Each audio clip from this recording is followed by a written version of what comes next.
think we're back.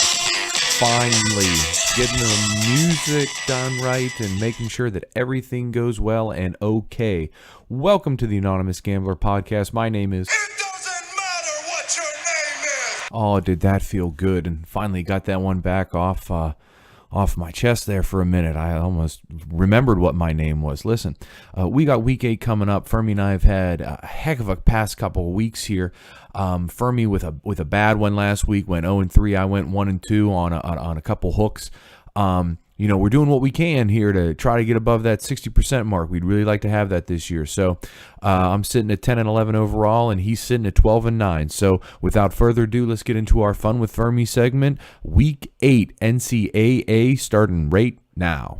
Finally, we're back. We got our Fuhrmy after a tough week last week for both of us. I took a 1.5 point loss on that Coastal Carolina game. I didn't know that Kilton Anderson was still going to be out, and he was, and they still almost came through and didn't. But Fuhrmy, everyone goes through these. Talk to me. I want to make sure we get our therapy in your first 0-3 week. What happened, brother? Oh, man. So pretty much everything that could have gone wrong went wrong. I had a fighting chance in the Ole Miss-Arkansas game. Ole Miss did win, but they didn't cover. I think I was 4 points short.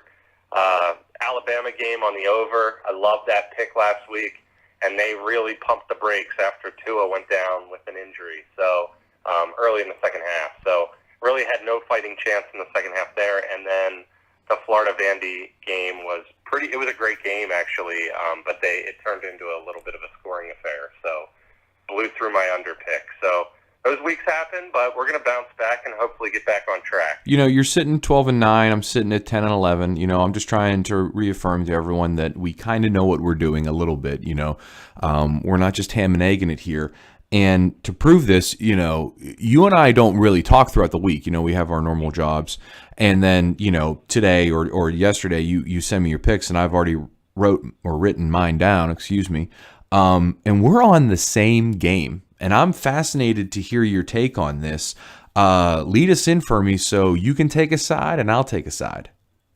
All right. So luckily we're not betting against each other. We can both be winners. But the game you're talking about, I have Memphis +9 at Missouri. I like Memphis in this one. They haven't really beaten a tough opponent yet. Their wins have been against pretty weak opponents, but they did give UCF a run last week and only lost by 1 outright. So they're a team that, as you know, can put up some big points. Darrell Henderson averages 162 a game rushing, and he leads the nation. And it's pretty astonishing. 10.3 yards per carry, which is just insane to me. So I like this mid-major. They don't get enough respect. Missouri is still without their stud wideout, Emmanuel Hall, and that's a big reason why I like Memphis. I think it'll be a shootout. I think Memphis with the points, I think they can keep it close and within a one-score game. So I'm going to take Memphis with the points. Talk to me about what you like in this one. Well, I think this is a let your hair down game, okay? And, Mizzou's 0-3 playing Georgia, Bama, and then losing a heartbreaker to South Carolina. Memphis has a 1-point loss against UCF, who everyone discredits. I don't care what anyone says. They're only ranked 10th. That's absurd. This team is still undefeated from the previous year, beating Auburn, regardless of what they did last year to this year. It doesn't matter. They're still a Power 5 team. 17 straight or something? Yeah, it's something fierce. It's something fierce. And here's what everyone has done, and here's what I've heard, and this is why I actually like your contrarian point here. Everyone sold Memphis. They're saying, that's it, we don't need them, don't worry about them, they're done. That's not true at all. This team, as you said, can put up points, and they will run and gun. This is a non-conference game. Everyone says, oh, that's it, well, they're just going to ship and sell. I don't think that's what they're going to do. I think they get the kinks out. I think this is, as I said, a let your hair down game. This is homecoming for Mizzou. They have not proven to play good defense, okay? Memphis has been in some very, very strange games, especially one against Navy.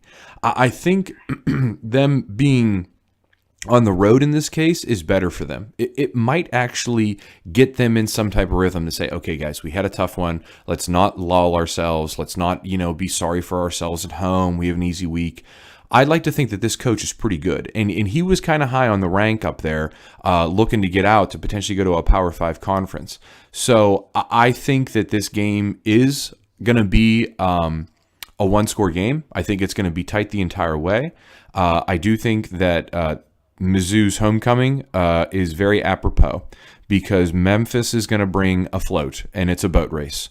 And this one is well over, I believe, 40, 45, 41, something like that, a late score, or maybe a late field goal, something for me.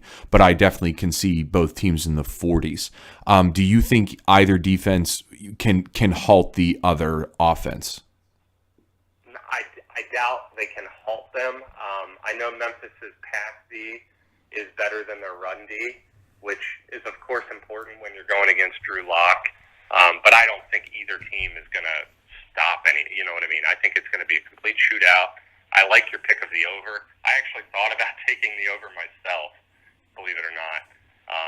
And the other thing I like about Memphis, just, with the points, I think they're 4-3 right now. They can't mess around. They're still fighting for bowl eligibility.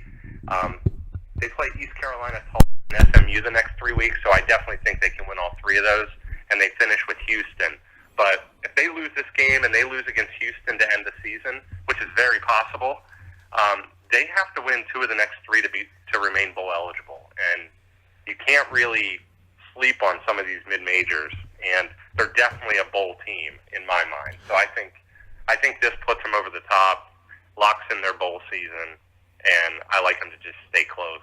And you never know. This is the kind of game when two teams that can put up a lot of points, they could squeak out an outright win in this one. I don't disagree with that, and I think it's going to be a competitive game. And I think if this would have been a week 1 or week 2 non-conference game, it would have got more attention, and I think this over would have risen even further. But it's laid stale.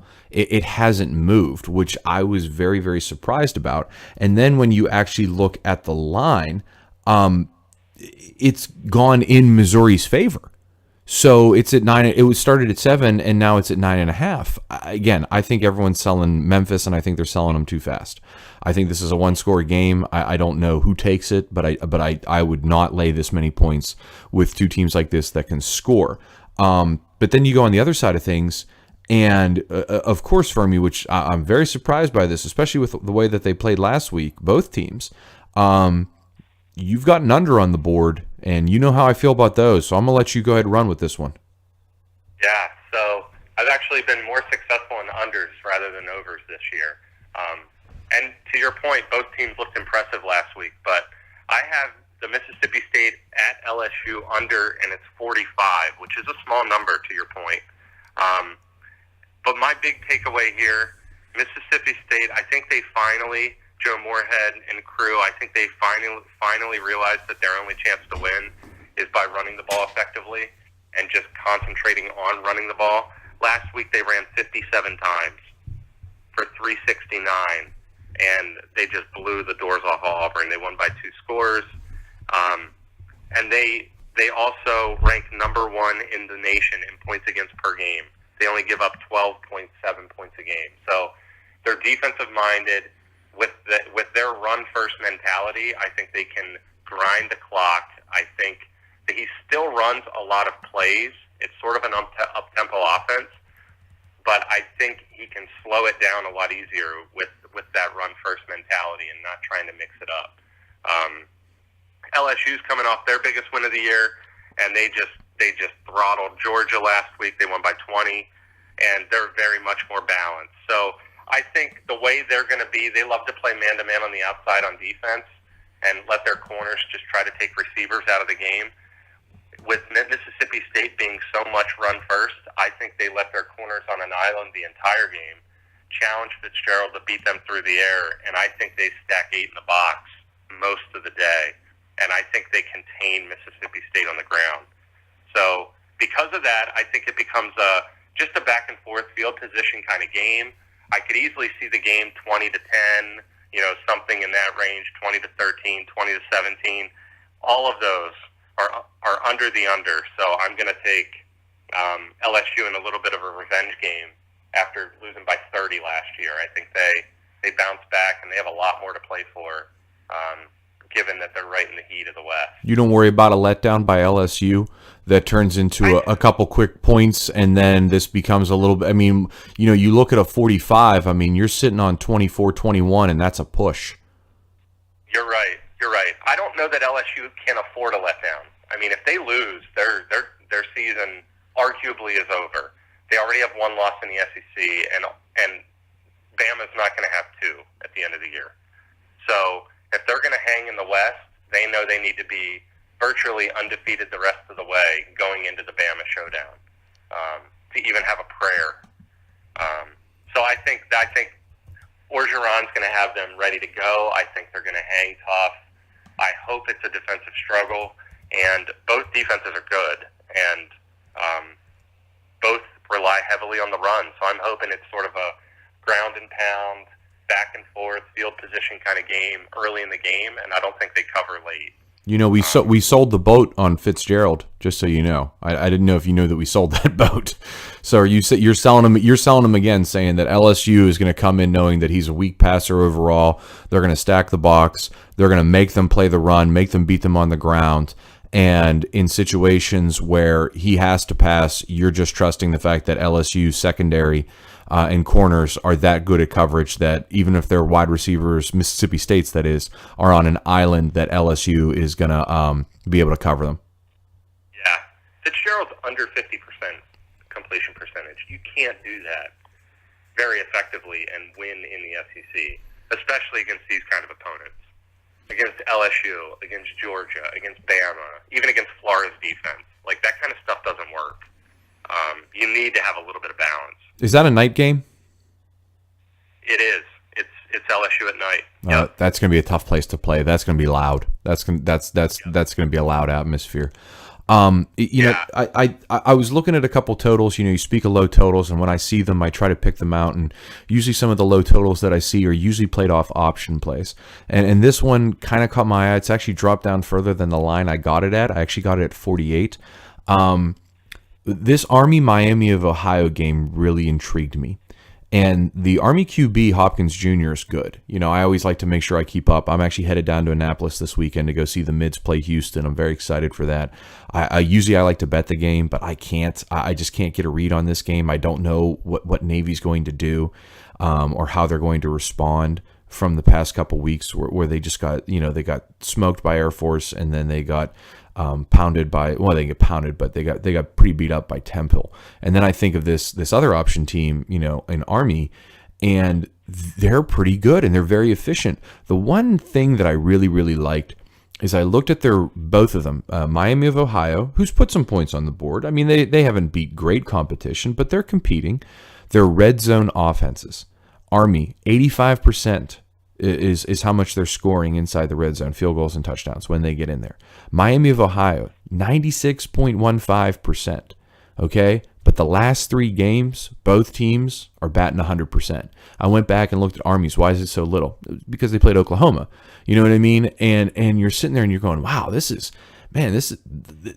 another one. If it's 24-21 going into the fourth quarter or in the middle of the fourth quarter, you're looking for a field goal at least. And in one of two ways, if one team gets it, it's a push. If the other team that's underneath gets it, you're going to have a win. I just think that this game, in my opinion, the way that Army is playing, they're playing fast, faster than they used to, because I think they're confident in their offense right now from what I've seen.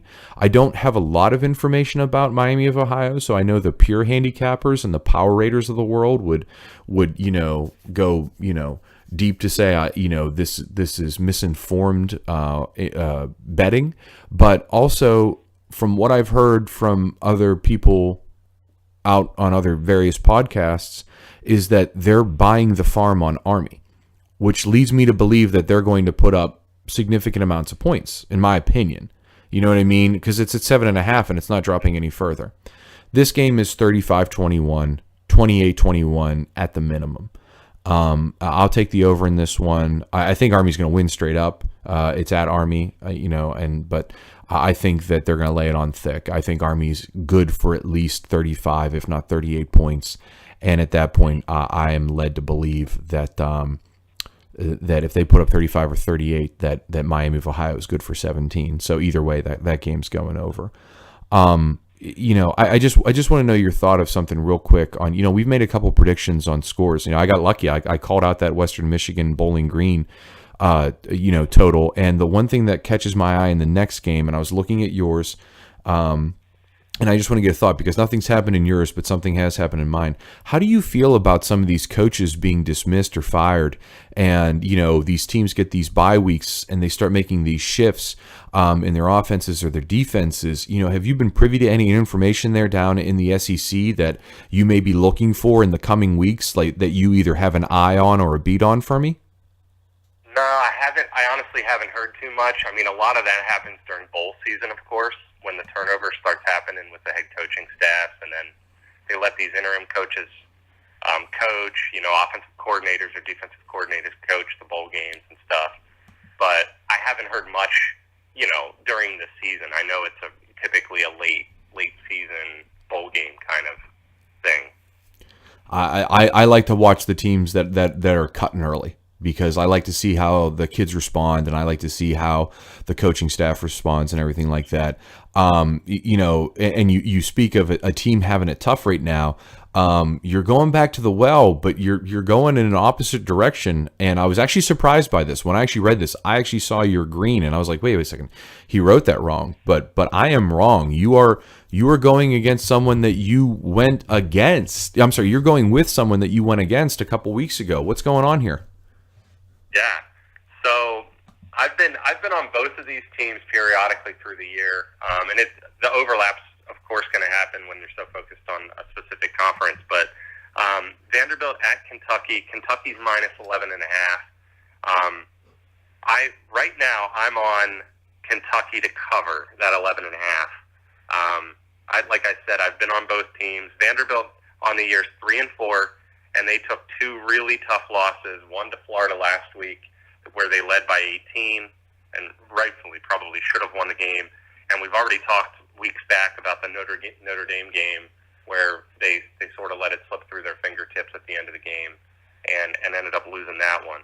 So they could easily be 5-2 and, still in the mix in the SEC, but they're not. No, they're not. They are 3-4, and they're battling. Again, this is a team that probably needs to win to really even have a prayer to stay bowl eligible. And I just don't think it's going to happen this week, as good as Kentucky's looked. So they do have Vanderbilt, to their point. They do have Keyshawn Vaughn back, their star running back. So he is a game changer. I still don't know that it's going to be enough. Kentucky's coming off a loss at Texas A&M 2 weeks ago, which is, I was actually on the A&M game, on the A&M side to cover, and they did in overtime.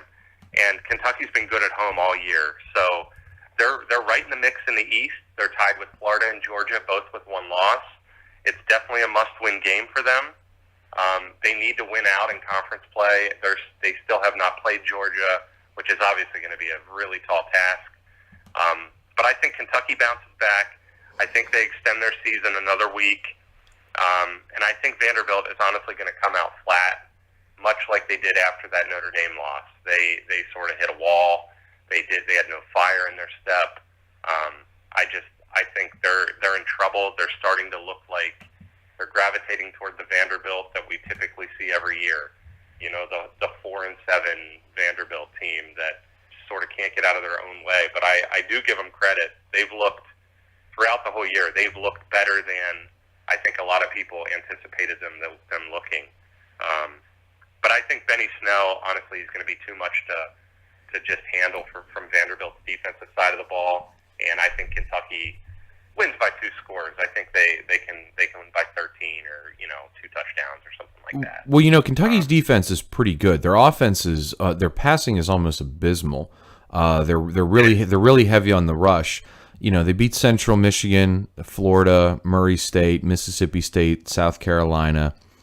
Lost in a heartbreaker to Texas A&M. I don't want to be like this, but I'm going to be like this.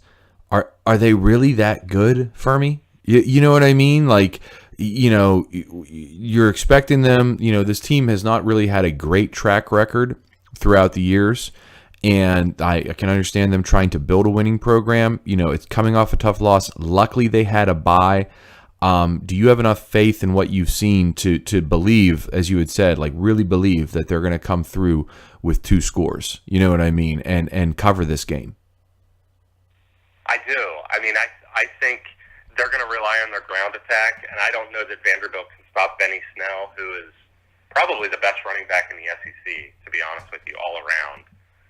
Bama, of course, has their crew, and Georgia can run the ball, and so can LSU. But Benny Snell might be the best individual running back in the SEC, and I think their line has proven they can move the ball on the ground. They haven't even had to really throw the ball to be effective, and like you said, they have a pretty solid defense. So I'm taking them with to cover the points. It's a must-win game for Kentucky, and the wind is sort of out of the sails for Vanderbilt.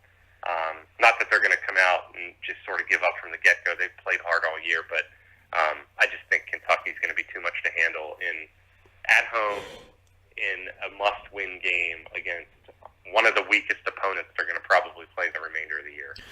I always look at some of these weak opponent games, and it's so funny that, I'm going to come in on a Texas Tech game, and I've tried to stay away from them all year. I played them early with that first week over against Ole Miss. Kansas is off a bye. Tech is off a big win at TCU. Tech needs this game, and they play different at home. You talk about a home game. Tech plays pretty well at home, and they love to put up points. It's homecoming for them as well. When I had made my statement about the coaching and the coordinators, it's because Kansas fired their offensive coordinator. The guy who's the head coach is like actually really good friends with the offensive coordinator, and he still got rid of him.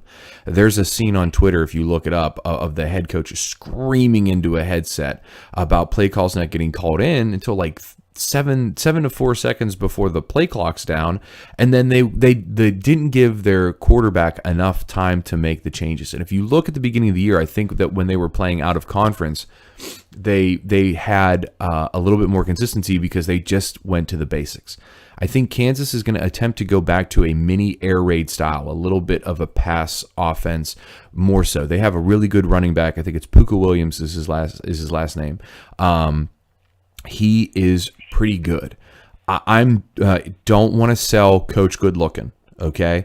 Because I think he's done a phenomenal job, and the coaches, the announcers on the game were look what a great coaching by Texas Tech. I'm not disagreeing with that, but I'm also going to play the contrarian to say, look at the offenses that they held back. TCU has not had the best year, okay? Oklahoma State has been hit or miss. And then you look at the other games, and they've gotten blown. Ole Miss blew them out. Houston put up over 40 on them. There's just some gaps in there that I just don't trust. And again, if I'm looking, the line was originally 60.5. It dropped down to 58.5. I added 10 cents of juice on there because I don't want that hook, so I got it at 58. And I'll ask you this for someone who's been following around and everything like that, and for what we're doing. A Texas Tech game at home, regardless of who they're playing, unless they're a super stout defense, do you not believe that this game is 44-17, Fuhrmy? Yeah, it's possible. It's probably very likely, to be honest with you. Well, they're going to call that sheet. You know that. I'm telling you, it's going to be at least 44-17, in my opinion. I think Tech comes out big. They have to. They're 4-2 right now. They're not going to go into a conservative style offense. That's not who they are. And they're going to rely on their defense to make plays like they have, which is fine. But I can tell you right now that Tech is not going to take their foot off the throttle, and I think Kansas is going to come out and play to the best of their ability, which they haven't been horrible. They've been bad, but they're not like they used to be. Tech away from home, their defense has been traveling. Give them credit where credit's due. Now, home game, they're going to put up some points on the scoreboard for the hometown crowd. They're going to be cheering for it. Give me that over. So, we have Fuhrmy with taking Memphis plus 9.5. Then he's also followed up with an under 45 on LSU and Mississippi State. And then he is finally going to end up with Vanderbilt minus 11.5 over Vanderbilt. I will be on that same Mizzou-Memphis game, but give me the over 74. Army-Miami of Ohio, we'll take the over at 48. And then Kansas-Texas Tech, give us the over at 58. But even if you can get it at 58.5 because you can't buy that point, I would take it at 58.5 as well. If you could, I would just make like whatever your 1 unit play is on that. Fuhrmy, I see that you've got a couple games at the bottom, and I am fascinated with the one I'm going to ask you here. Both of these games are just like staggering to me, but you're going to go with NC State getting 17.5 over Clemson? I mean, it's hard to give a top 16 opponent 17.5, even if it's on the road. Feels like a trap game, but man, NC State is not that bad. They're 5-0. They haven't really beat anybody too big, of course, but Clemson hasn't really. I mean, they're good, obviously, but they haven't impressed me. They haven't looked like a top 5 team in my mind. So I think this will be. So here it comes. here it comes when they lay one on North Carolina. I'm just being cynical. Don't mind me. You could be right. You definitely could be right. I don't know, man. 17.5. I get the hook there. It's tough. I like NC State, even on the road. I've heard mixed feelings about this game up and down the board. I've heard people say exactly what you said. There's no way that a top 20 team should be getting this disrespected with 17.5 points. This is absurd. Outside of an Alabama, a lot of people have questioned about whether or not Clemson can really string it together on offense. Their defense is good, but I think North Carolina State is like a mistake-free type team. Like they're one of those teams that they're going to hang around, and they have played in close games before. I think they specifically played one close against. It was either Clemson or Florida State. I can't remember who it was. But and that was when they were ranked high. I think it might have been Florida State. So I'm not against it because I like the half point actually. If you're going to take that many points against them, it's not like you're taking like a Conference USA team against Clemson. But then you look at this other game for me, and you're gonna go with. Oh man! After we got burned in Vegas, you think Arizona's gonna cover this 10? I mean, isn't Tate hurt? I mean, Tate hasn't been the Tate that you remember from last year. He is not. They're not letting. You're right. And I don't think he plays any good either. I don't. They got their first win last week, and they did beat Cal bad, but. I'll take 10 with Arizona. I'm not impressed by UCLA. And honestly, they have not just let him beat Tate and use his legs the way he was so effective last year. It's isn't Rodriguez's son going to be the starting quarterback? Is that true? Because I know Sumlin's in there now, but isn't it Rodriguez's kid? I think it is. Oh, jeez. And is that a bad thing? I don't know. For me, I have no info on this game. I'm not gonna. I mean, I'm just kind of I'm playing contrarian here because I'm just kind of looking at it, going, ugh, you know what I mean? Like, I mean, I like the fact that you're taking the points. I think inside conference games, it is good when there's this many points, especially if it's a coin toss like this. I'm gonna sit there and go, yeah, I'll take the points in this one. You know what I mean? Like, don't be afraid to take the. Let me put it this way: if you're willing to take plus 10. On Arizona, I'd be willing to take them money line. You know what I mean? For whatever they're paying, because it might be worth it at that point. It might be worth it to take, half of what your bet is and maybe just do like, if you're going to throw 50 on Arizona plus 10, I would put 25 on them at, let me see what their money line is. Their money line is plus 278, so you're looking at 2.7 on that. So you'd be getting your money back, a little bit more than your money back anyways. So, you would have a chance to do a nice little, a nice little pop up there for them, taking them on the money line. Do you think Arizona can beat them straight up or no? I do. I am not impressed by UCLA. I think when Chip Kelly gets his offense in, and is able to, and talk to me in 2 or 3 years, I think they're going to be a completely different team, and they'll have the right personnel to run his scheme. But right now, I think he's trying, he's trying to run his scheme with guys that were in like a pocket passer style offense, and it's just not the same. I do think he's a great college coach. I think he's going to bring UCLA back on the map in a couple years, but I just think it's going to take a couple years. And Arizona, give me the 10. I like that I'm getting 2 scorers. You know, give me a field goal and a touchdown, and I think that's a lot to play with in a conference game. It's not that I disagree. I can't fully agree. I would not take that game personally. You know, I know you're just throwing it out there because we're talking. That scares me. You know what I mean? I don't know anything about this this new quarterback that's coming in. I can't. I want to see what he plays like, see what he looks like. Who knows? Maybe they'll rally around him since Tate's been playing so bad and he's out and he's hurt anyways. So I don't know. Yeah. You know, I've got one. Go ahead. Why Rodriguez went away from what worked last year? I mean, maybe it was to try to keep Tate healthy, but he was insane when they ran like the read options and just cut him loose. Oh yeah, he was great. Like it was unbelievable. But they definitely went away from it. So we'll see this week with the quarterback change. You know, I'm trying to find games right now where quarterbacks are coming out, where there's different things going on. I don't know if Coastal Carolina has their starting quarterback back. I don't know if they have Kilton Anderson. It's like, oh my God, he's talking about Coastal again. Listen to this. UMass, this is my last play of the week. UMass, I like them in the first half. And here's why. Their coach got suspended for a week and was not allowed to coach against the South Florida Bulls for using some very inappropriate vernacular towards the referees. I will not say it. I do not want to repeat it.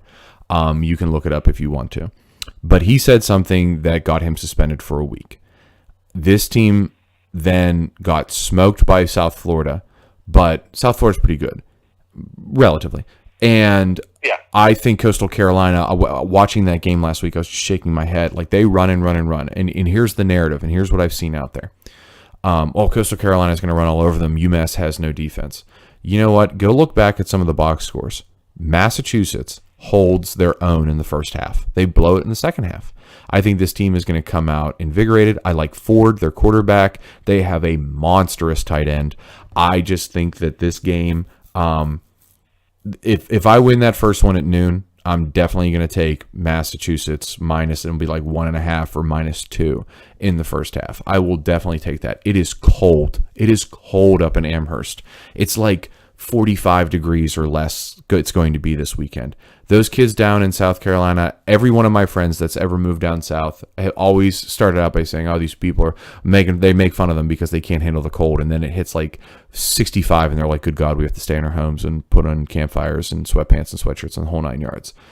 UMass it's going to be freezing up there. These kids from Coastal Carolina are going to shudder in the first half. It's going to take them a half to get acclimated to the cold. Give me UMass in the first half. And to be honest with you, I would even potentially think about taking them full game if that thing dropped to 2.5 because it's sitting at 3 right now. So, Fuhrmy, is there anything else, man? You got any other games? Are you good, brother? I'm good. I like it. Let's get back on track. Yeah, hold on. Let me close this out here, and I'll keep talking with you, all right? Hey guys, we got this back up and running. We're looking good. I'm glad Fuhrmy's back with us once again. He's been our consistent player here throughout the year, and we're gonna keep him coming on. You know, he's sitting at 12-9. I'm sitting at 10-11 again, and you know we're gonna try to build it up. You know, we look for 2-1 weeks. That's what we want. When we get a 3-0, we're happy. 1-2 we can live with, and to be honest with you, we both suffer them. Those 0-3s, they're just they hurt.